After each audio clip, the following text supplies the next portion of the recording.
The small house sat alone on the edge of the cliff, facing the blue-green ocean of New Buzan. Rain pounded on the metal roof as Captain Ta-Sun worked at his desk. His fingers moved quickly over the holographic display, drawing lines that turned into ship designs, then erasing them with angry swipes. 5 years. It had been 5 years since Earth had thrown him away like trash. 5 years since the politicians had called his designs too aggressive and diplomatically problematic. 5 years wasted on this backwater colony while the rest of humanity played nice with the Galactic Council. Tay rubbed his tired eyes.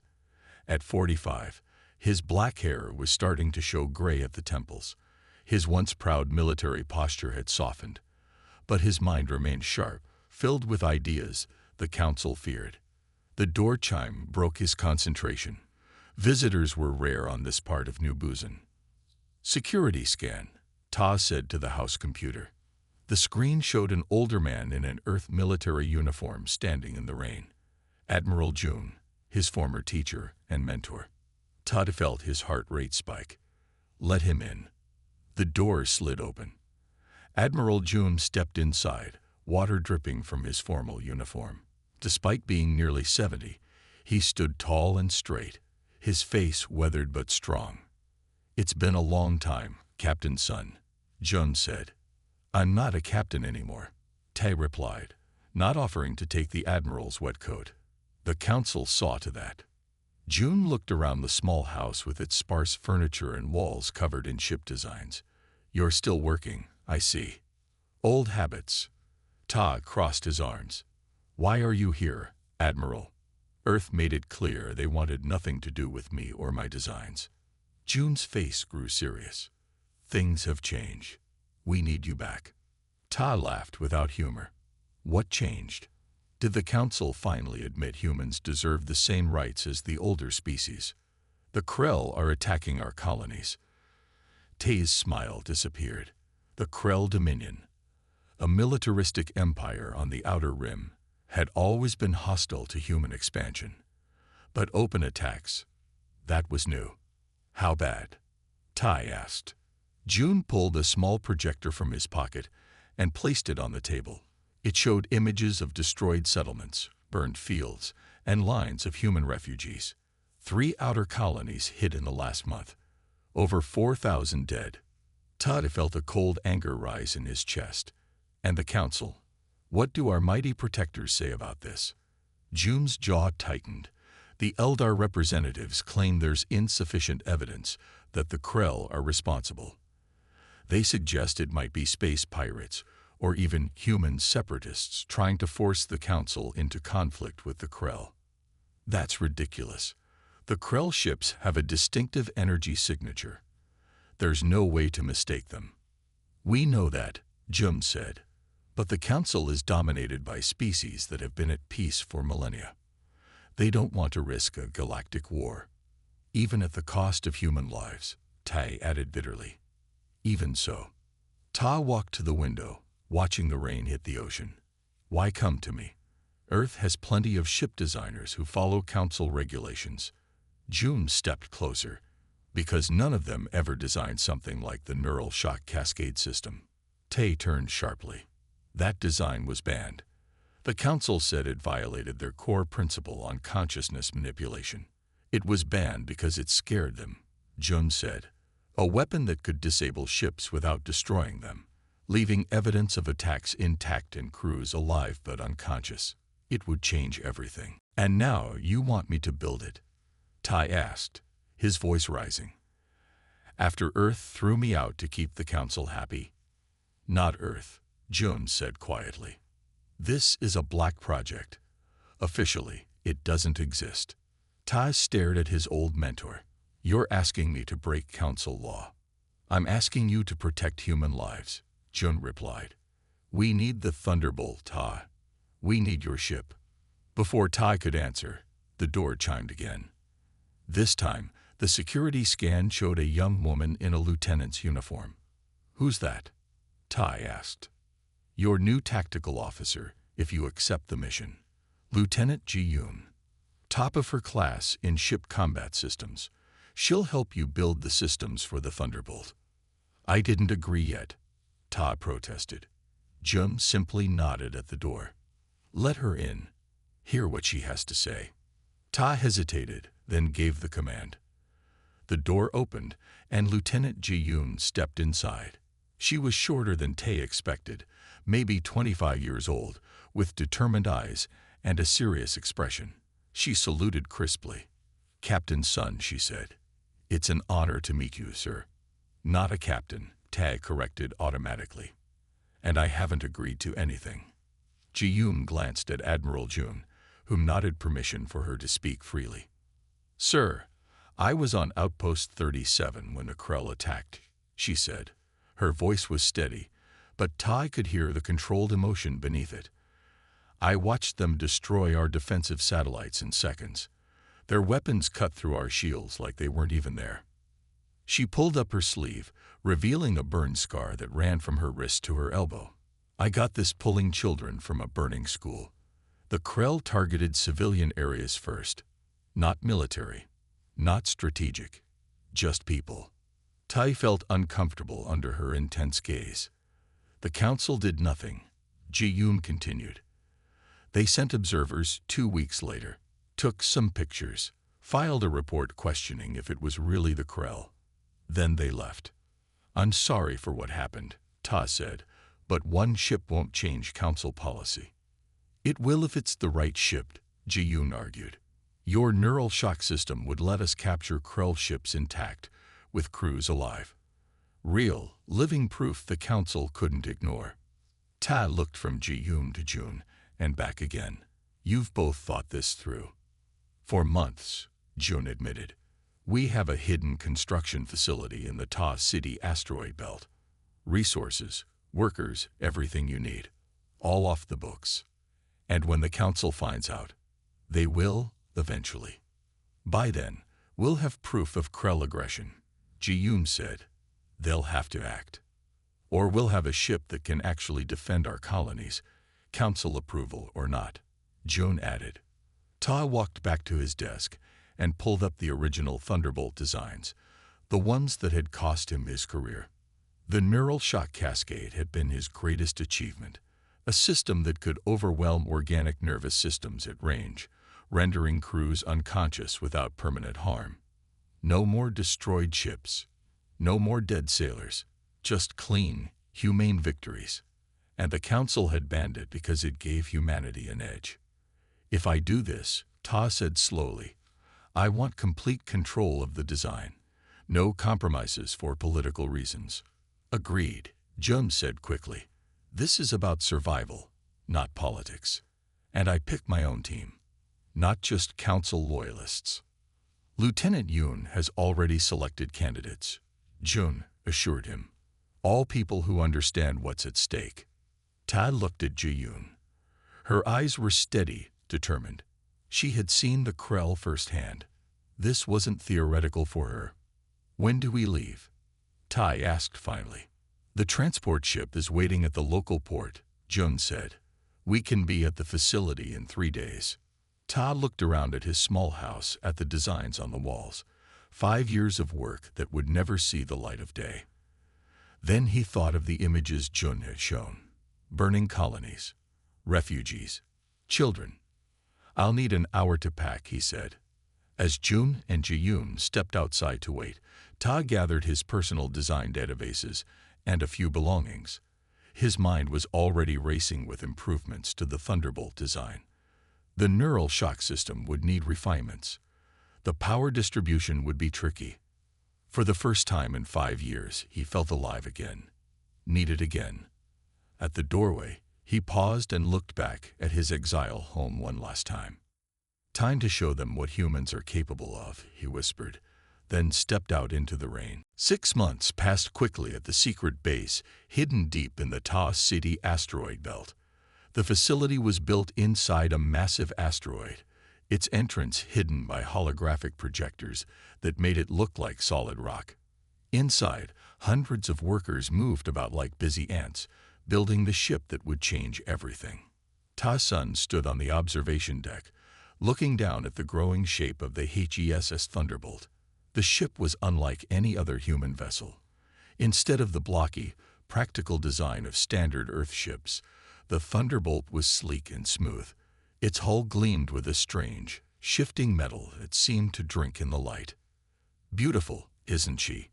Lieutenant Ji-yoon said, joining him at the railing. Ta nodded.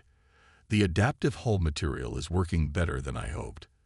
It should absorb most energy weapons and redirect the power to our systems." "The test results are amazing," Ji-yoon agreed. "The Krell won't know what hit them." Ta frowned slightly. Over the past months, he had come to respect Ji-yoon's brilliance and dedication, but sometimes her eagerness for battle worried him. "Remember, Lieutenant, this ship isn't designed to destroy. It's meant to incapacitate, to capture evidence." Ji-yoon's smile faded. "Of course, sir. I haven't forgotten."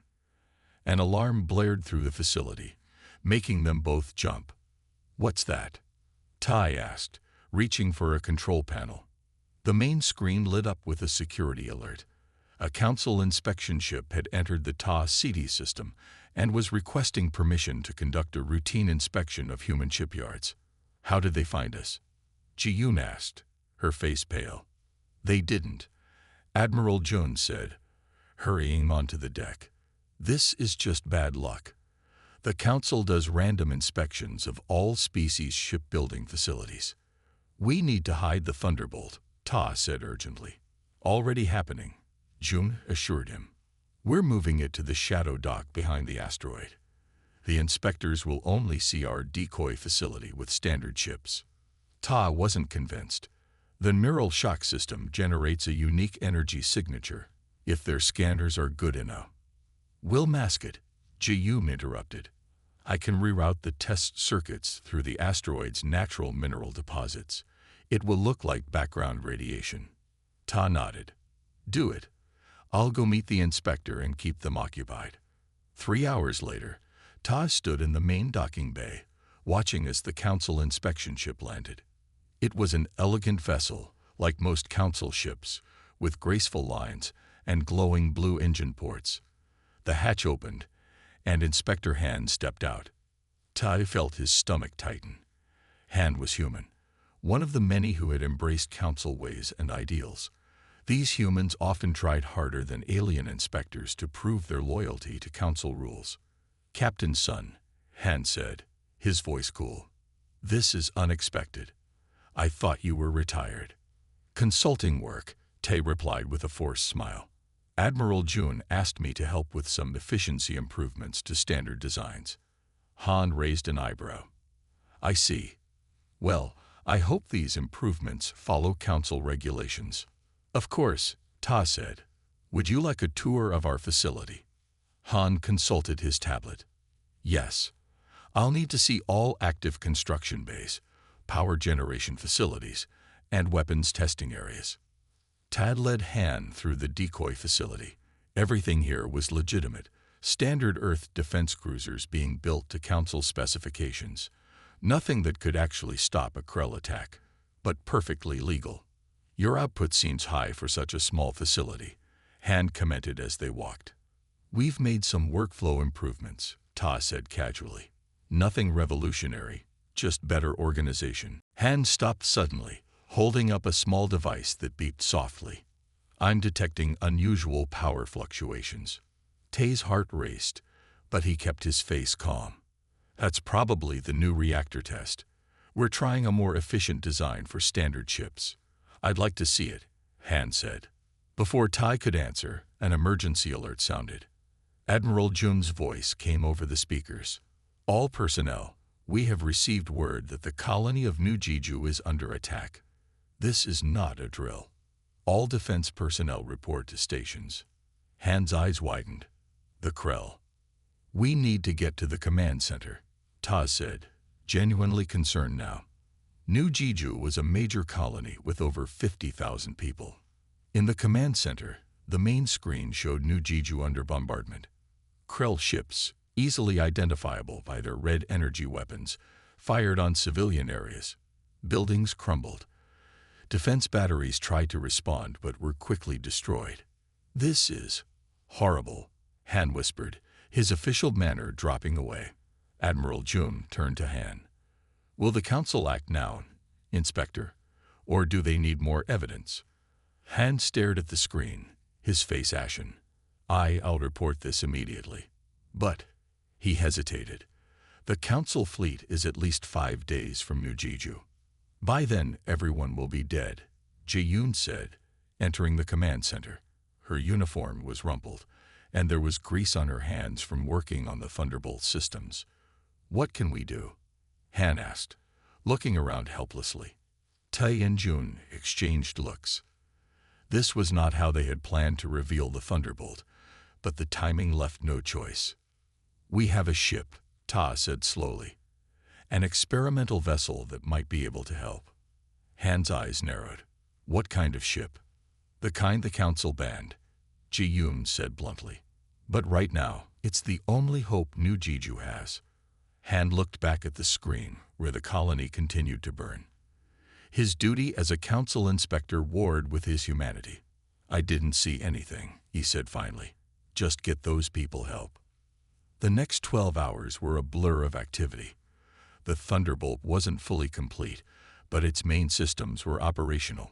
The neural shock cascade still had stability issues at full power, but there was no time to perfect it. The system might overload if used at maximum setting. Todd explained to the small crew as they prepared to launch. It could kill instead of incapacitate.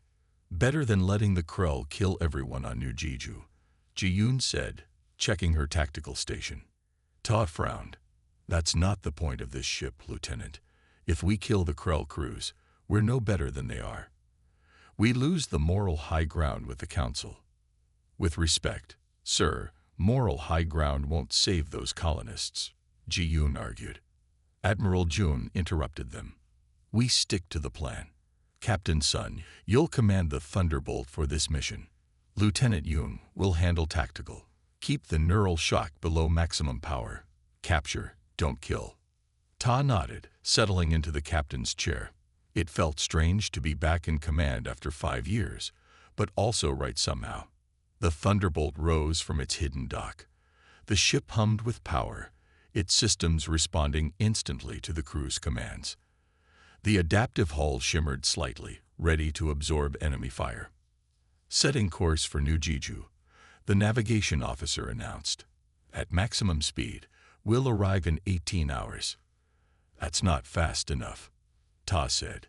He turned to the engineering station. Divert power from the weapons to the engines. Let's push this ship to its limits. Sir, that's not in the safety protocols, the engineer protested. Neither is letting an entire colony die, Tae replied firmly. Do it. The engines roared as extra power flowed into them. The Thunderbolt shot forward, streaking through space at speeds no Council ship could match. As they raced toward New Jeju, Tai studied the tactical display. The colony's defenses were failing fast. By the time they arrived, there might be nothing left to save. Ji-yoon seemed to read his thoughts. We'll make it, sir. We have to. Ta nodded grimly. And when we do, the Krell will learn what happens when you attack humans. And the Council will learn why some rules need to be broken.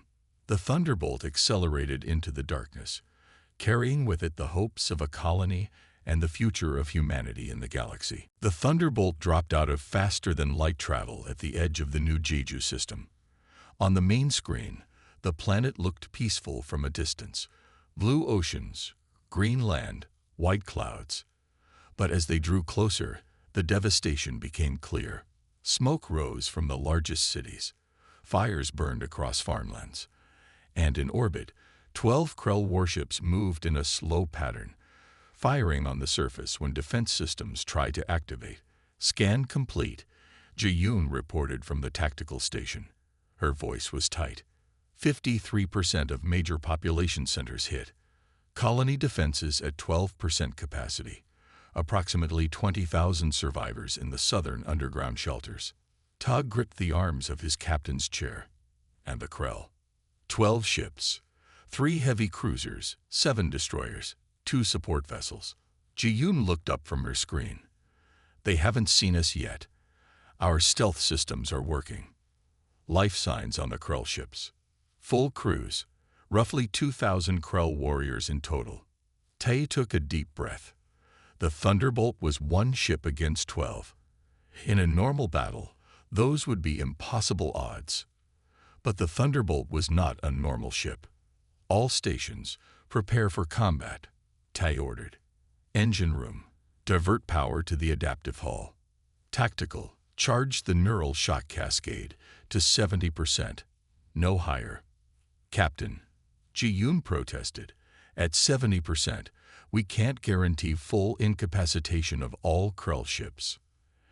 And at higher levels we risk killing them, Tay replied firmly. We're here to save our people and capture evidence, not commit massacre. Ji-Yoon nodded reluctantly. Yes, sir. Neural shock charging to 70%. Tay turned to the communications officer. Send a message to the colony. Tell them help has arrived and to stay in their shelters. He stood and walked to the center of the bridge. The crew watched him, waiting. Some looked afraid, others determined.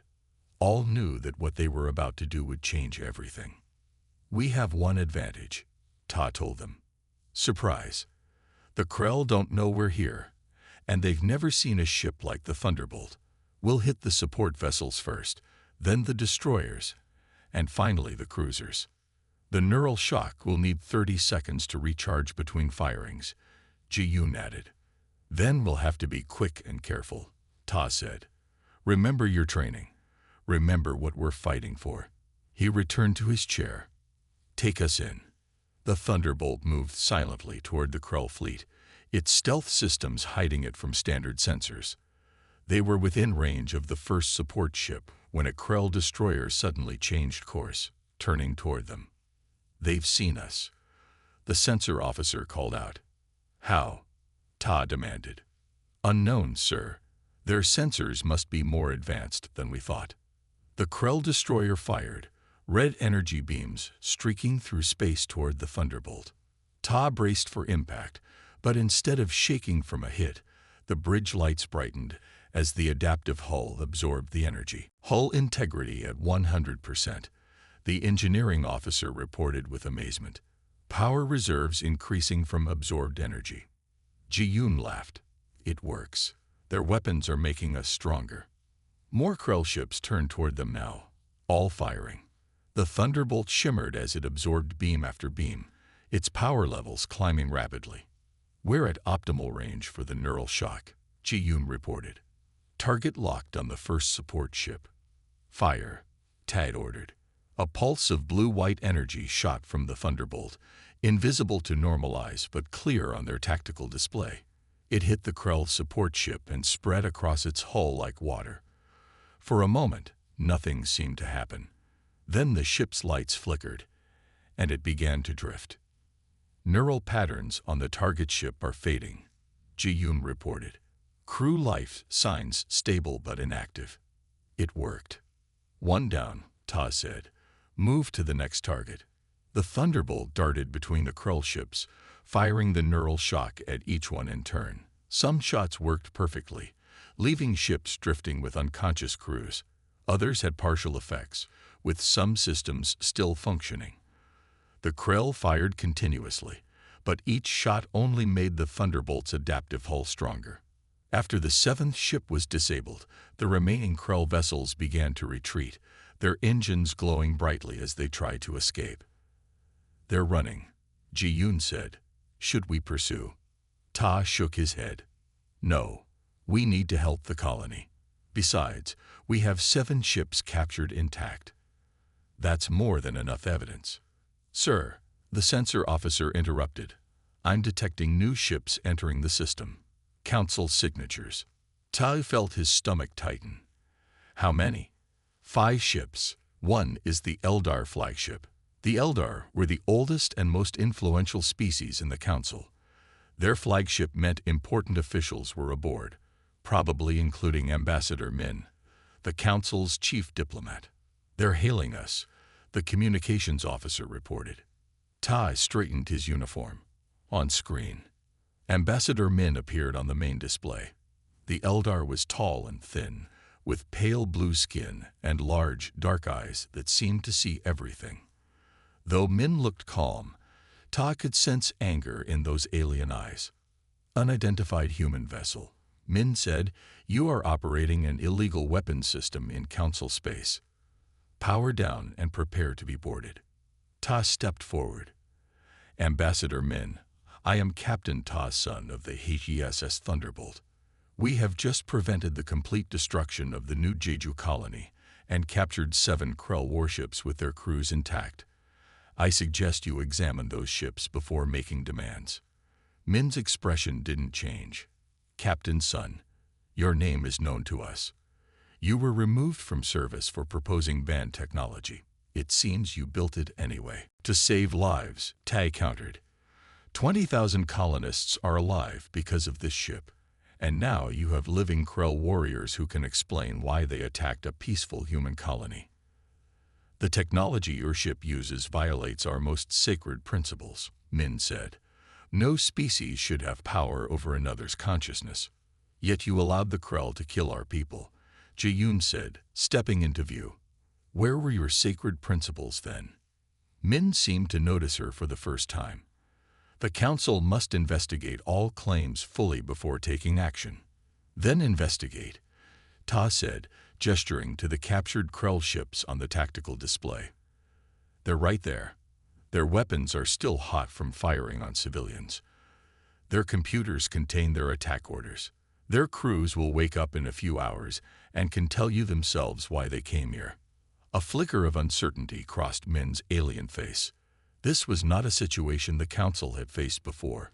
Irrefutable evidence of aggression, captured without bloodshed. "The Council will examine the Krell vessels," Min conceded. "But your ship must still be surrendered.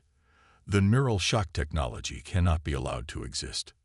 "If we surrender our ship," Tai asked, "will the Council finally protect human colonies with the same commitment they show to older species?" "That is not my decision alone," Min replied carefully. "Make it part of your report," Tai insisted. "The Thunderbolt for guaranteed protection of all human worlds. Equal treatment under Council law." Min was silent for a long moment. "I will bring your proposal to the full Council. Until then, you will remain in orbit of New Jeju. Do not attempt to leave the system." The screen went dark as Min ended the transmission.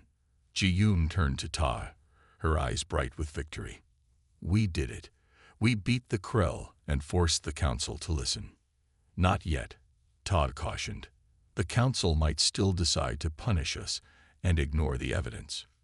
"They can't," Ji-yoon insisted.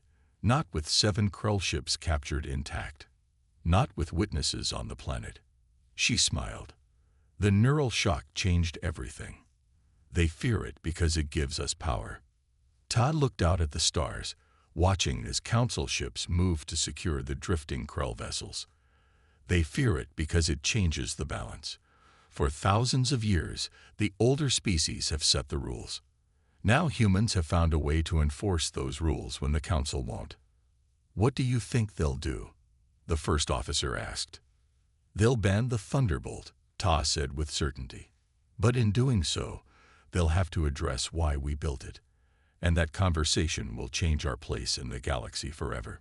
The Thunderbolt orbited silently above New Jeju, its mission complete, its future uncertain, but its place in history already secured. 3 months after the Battle of New Jeju, Ta's son stood in the Grand Council chambers on Galactic Central. The massive room was filled with representatives from over 100 species. The oldest and most powerful sat in the inner ring: the Eldar, the Morvari, the Zenthi. Newer species like humans had seats in the outer rings. Today was different. Today, Ta had been called to the center of the chamber, where only the most important matters were discussed. The Thunderbolt floated in a holographic display behind him. Every detail was perfect, from its sleek hull to the neural shock emitters. For 3 months, Council scientists had studied the ship while politicians debated what to do about it, and about humanity's place in the galactic order. Ambassador Min stood on a raised platform, facing the Council members. The tall, blue-skinned Eldar seemed tired after months of intense negotiations. The special committee has completed its investigation of the human vessel designated Thunderbolt and the events at New Jeju Colony, Min announced, voice echoing in the chamber. We have also questioned the captured Krell warriors and examined their ship records. Min paused, looking around the chamber. The evidence is clear. The Krell Dominion conducted illegal attacks on human colonies. Their leaders have admitted these actions were not isolated incidents, but part of a planned campaign to eliminate human presence in what they consider their territory. Murmurs spread through the chamber. The Krell representative, standing in a special area for non-council species, looked angry but said nothing. However, Min continued, the committee must also address the human response. The vessel Thunderbolt uses technology that violates our most sacred principle, that no species should have power over another's consciousness. Now Min turned to look directly at Ta. Captain Sun, you designed and built a weapon that could change the balance of power throughout known space. The neural shock system could render any ship's crew helpless without destroying the vessel. In the wrong hands, this technology could be used for piracy, invasion, or worse. Ta stepped forward. With respect, Ambassador, in the right hands it saved an entire colony. It captured evidence that the Council needed. And it did so without taking a single life. Min nodded slowly. That is true. And it presents us with a difficult decision. Ji-yoon sat in the human section, watching. She wore her formal uniform with new commander insignia. After New Jeju, she had been promoted for her bravery. Now she leaned forward, tense as she waited for the Council's verdict. The Thunderbolt cannot be allowed to exist, Min declared finally. Its technology is too dangerous, too disruptive to the delicate balance we have maintained for millennia. Tai felt a weight in his chest. After everything they had accomplished, the Council was still choosing to ban his creation. However, Min continued, the events at New Jeju have shown that our current approach to security is inadequate. Newer species like humans face threats that the Council has been too slow to address. The chamber grew completely silent. Even the oldest members were paying close attention now. Therefore, the committee proposes the creation of a joint protective fleet. This fleet will include ships from all Council species, with humans serving as equal partners. It will patrol the borders of Council space, focusing on protecting newer colonies. Ji-yoon's eyes widened in surprise. This was more than they had hoped for. Additionally, Min said, the Council acknowledges that it failed to properly investigate early reports of Krell aggression. We will reform our response protocols to ensure faster action when member species are threatened. The Krell representative stepped forward. And what of the Krell Dominion? You cannot simply. The Krell will pay reparations to the human colonies they attacked. Min interrupted firmly. They will reduce their military forces by 30%. And they will accept Council observers in their territory for the next 20 years. The Krell representative hissed in anger, but did not challenge the ruling. Min turned back to Ta. Captain Sun, the Thunderbolt will be officially decommissioned today. Its neural shock technology will be sealed in Council vaults for the safety of all species. The ship itself will be dismantled. Ta had expected this, but it still hurt to hear. The Thunderbolt had been his greatest achievement. I understand, he said simply. However, Min added, your service to your people and to the Council has been noted. Your status will be fully restored, and you will be appointed as human liaison to the new Joint Fleet Design Committee. Your expertise in defensive systems is valuable. It was a peace offering, and Ta knew it. The Council would ban his most revolutionary technology, but they would allow him to help shape the future of galactic defense. After the formal Council session ended, Ta found himself in a quiet hallway, looking out at the stars through a large window. Ships from hundreds of worlds moved through the space around Galactic Central, a dance of light and technology. Inspector Han approached, his Council uniform crisp and formal. Captain Sun, Han said, using Ta's restored title. "Inspector," Tay replied with a small nod. "I wanted you to know," Han said quietly, "the neural shock technology isn't being completely locked away. Council medical researchers are studying it. They believe it could lead to breakthroughs in treating neural diseases across all species." Ta smiled slightly. "Turning a weapon into a healing tool. That would be a good outcome." "The Council isn't perfect," Han admitted. "We sometimes cling too tightly to old ways of thinking, but we can learn and adapt." "So can humanity," Tay replied. They stood in comfortable silence for a moment, watching the ships outside. "What will you do now?" Han asked. Before Tai could answer, Ji-yoon, now Commander Yoon, approached them. She saluted smartly, then handed Tai a small data chip. "Your new assignment details, Captain," she said formally, aware that they might be observed. But she gave him a meaningful look that told him there was more to the chip than official information. Han pretended not to notice the exchange. "I should return to my duties. Good day, Captain Sun, Commander Yoon." He walked away, deliberately not looking back. "What's really on this?" Ta asked quietly when Han was gone. Ji-yoon smiled. "Complete blueprints of the Thunderbolt, including the neural shock system, just in case." "That's highly illegal," Ta said, but he pocketed the chip. "So was building it in the first place," Ji-yoon countered. "But sometimes rules need to be broken to make things better." She looked more serious. "I've been assigned to command the human contingent in the Joint Fleet. They're giving us 3 ships to start. That's a big responsibility. I learned from the best," she replied. As they turned to leave, a Krell approached them. Not the official representative from the council chamber, but a lower-ranking officer. The alien was tall and reptilian, with dark scales and yellow eyes. "Captain Sun," the Krell said in a raspy voice. "I am Commander Sorn of the Krell Military Science Division." Tay tensed, ready for trouble, but the Krell made a gesture of peace. "My leaders would speak with you privately," Sorn said. "They believe humans and Krell have more in common than either has with the older council species.